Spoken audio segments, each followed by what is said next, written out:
धन्यवाद अध्यक्ष महोदय. आज या ऐतिहासिक क्षणी बोलताना मुद्दाम डोक्यावर फुले पगडी घालून उभा आहे बोलायला, कारण जेव्हा या देशामध्ये ढोल गंवार शूद्र पशु नारी सब ताड़न के अधिकारी हे ब्रह्मवाक्य मानलं जात होतं, त्याचं पालन होत होतं, तेव्हा स्त्री स्वातंत्र्याचा स्त्री शिक्षणाचा पुरस्कार करणारे पहिले समाज सुधारक कोण होते तर ते महात्मा ज्योतिराव फुले होते.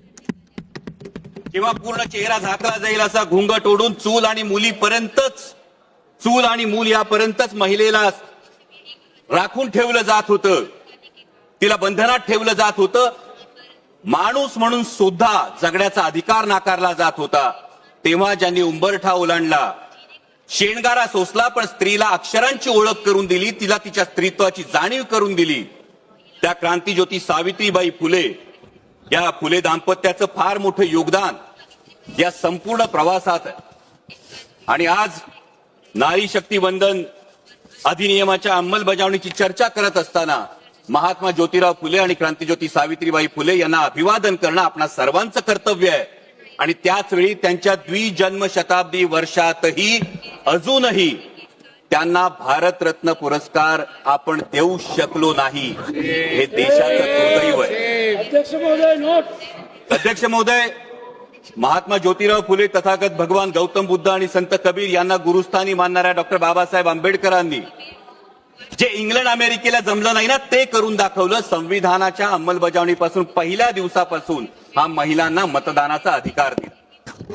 आणि ही नररत्न ज्या महाराष्ट्रात जन्मली त्या महाराष्ट्राचा मी मावळा आहे.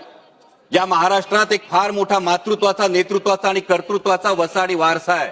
जो मातृत्वाचा वसाडी वारसा आहे तो राष्ट्रमाता जिजाऊ माँसाहेबांचा आहे, कर्तृत्वाचा वसाडी वारसा क्रांतीज्योती सावित्रीबाई फुल्यांचा आणि नेतृत्वाचा वसाडी वारसा पुण्यश्लोक अहिल्याबाई होळकरांचा आहे. आणि त्यामुळे या महिला आरक्षण विधेयकाला विरोध असण्याचं काही कारणच उद्भवत नाही.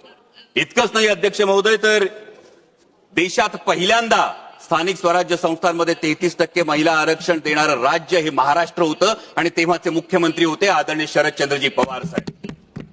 देशाला पहिलं महिला धोरण देणारे, संरक्षण दलात महिलांना नोकरीची संधी देणारे, वडिलोपार्जी संपत्तीमध्ये सुद्धा महिलांना वाटा देणारे आदरणीय शरदचंद्रजी पवार साहेब होते. आणि त्यामुळे या महिला आरक्षण विधेयकाला विरोध करण्याचा मुळीच प्रश्न नाही. आणि जर कोणी म्हणत असेल की कुणाला वाटत असेल की हे करून आपण उपकार करतो, तर त्यांना एवढंच सांगू इच्छितो की उपकार आपण करत नाही आहोत, तर त्या मातेनं आपल्याला जन्म दिला आणि हे जग बघण्याची संधी दिली, हा तिचा आपल्यावर उपकार आहे.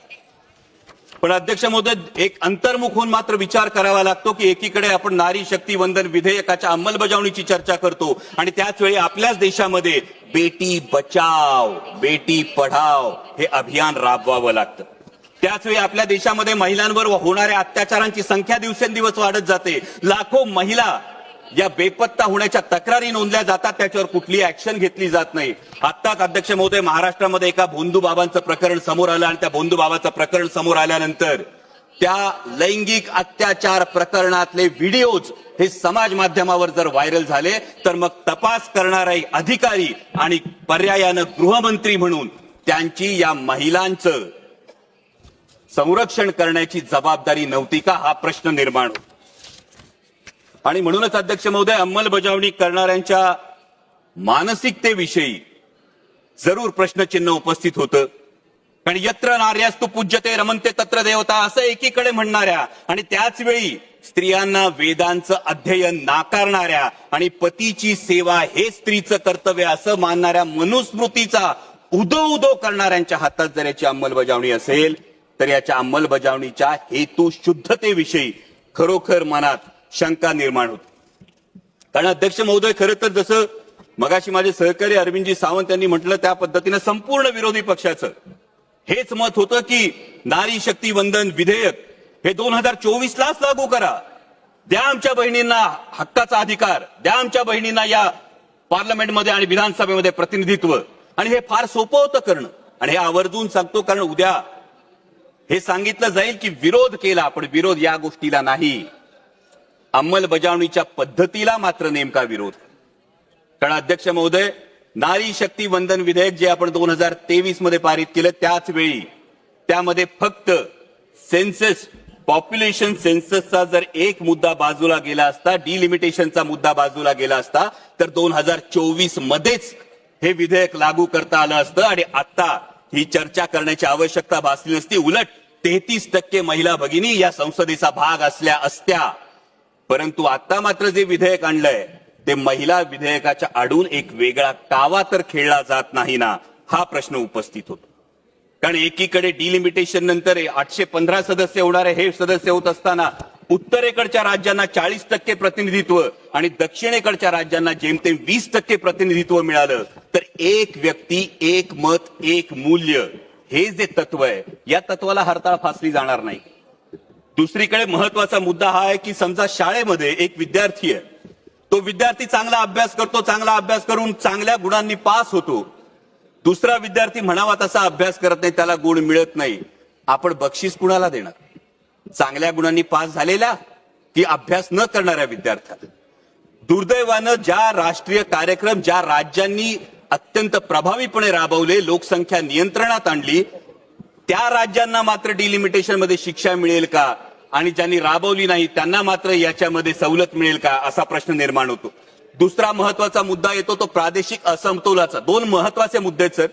प्रादेशिक असमतोलाचा मुद्दा आज आपण बघतो संपूर्ण देशामध्ये शहरी भागामध्ये लोकसंख्या फार मोठ्या प्रमाणावर वाढली आहे आणि डिलिमिटेशनचा निकष हा फक्त लोकसंख्या असेल तर शहरी भागातलं प्रतिनिधित्व फार मोठ्या प्रमाणावर वाढेल आणि त्याच वेळी ग्रामीण भागाचे मुद्दे, ग्रामीण भागाचे प्रश्न मांडण्यासाठी, माझ्या शेतकऱ्यांचे, माझ्या कष्टकऱ्यांचे प्रश्न मांडण्यासाठी पुरेसं प्रतिनिधित्व मिळेल का, हा पुढचा फार महत्वाचा मुद्दा येतो. त्यानंतर जेव्हा 815 सदस्य होतील अध्यक्ष महोदय, तेव्हा या 815 सदस्यांना आज या सभागृहामध्ये अनेक सदस्य असे आहेत की ज्यांना हा प्रश्न आहे की माझा प्रश्न काळात कधी लागणार. त्यांना अनेकदा हा प्रश्न पडतो की 0 आवर मध्ये मी जी 2 मध्ये सर 0 आवर मध्ये मी मुद्दा मांडतो त्याचा मला ट्रेजरी बेंचकडून लिखित उत्तर येत नाही. मला जो खासदार निधी मिळतो तो केवळ 5 कोटी रुपयांचा मिळतो. 24 लाख लोकसंख्या असते, म्हणजे रुमाल दिला आणि कोट शिवायला सांगितलं अशी परिस्थिती आहे. माननीय स्पीकर, त्यामुळे या डिलिमिटेशनच्या विषयी जवाब देने के लिए कहा सर, कंक्लूड कर रहा हूं सर. त्यामुळे या डिलिमिटेशन विषयी पारदर्शकता आणि सुस्पष्टता असणं हे अत्यंत आवश्यक आहे, जेणेकरून कुणावरही अन्याय होणार नाही. आणि त्याचवेळी जे माझे मित्र पक्षातले साथीदार आहेत त्यांना फक्त एक सल्ला देऊ इच्छितो की काही लोकांचा इतिहास असा असतो की ज्यांच्या वेळी असं म्हटलं जातं ऐसा कोई सगा नाही जिसे इन्होंने ठगा नाही. त्यामुळे यावर मतदान करताना याचा आपण जरूर भान ठेवाल अशी अपेक्षा व्यक्त करतो. आणि महिला विधेयकाला मुळीच विरोध नाही, परंतु डिलिमिटेशनच्या बाबतीत पारदर्शकता आणि सुस्पष्टता असायला हवी अशी मागणी करतो. धन्यवाद. जय शिवराय.